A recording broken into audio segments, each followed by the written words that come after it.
Mawala. Okay, ito na. Sige, punta ka sa boot mo. Pili mo ito gamitin. Araw. Sige ba, araw. Yan na sir na, lumapas. Mabutan boot. Sige ba? Okay. Ano sa boot option?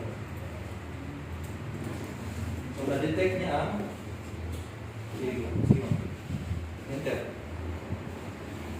Sige ma'am, enter. So, na-detect yung flash drive. Ito drive ma'am. Check natin kung wala ang pan. Boot option 2. Sige, enter. Na-siya. So, i-click na yun. I-click na yung pan. Boot option 1. Enter. Pilaan niyo. Ibig sabihin, na-detect niya yung flash drive. Enter. So, automatic, no? Naging boot option 2 na yung hard drive. Sige, escape mo. Escape. Parang back off. Di ba walang boot option 2 dito? So, gano'n na gawin nyo. Always punta kayo sa priorities. Then, pag nakasave ka na, no? F10 mo. Sakay na kasi F4. Yes.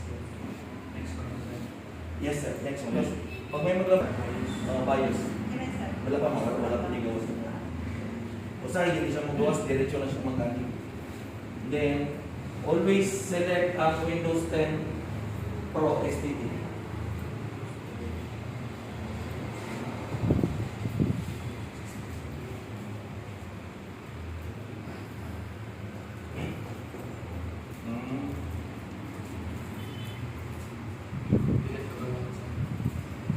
Yes, sir. Delete ko na.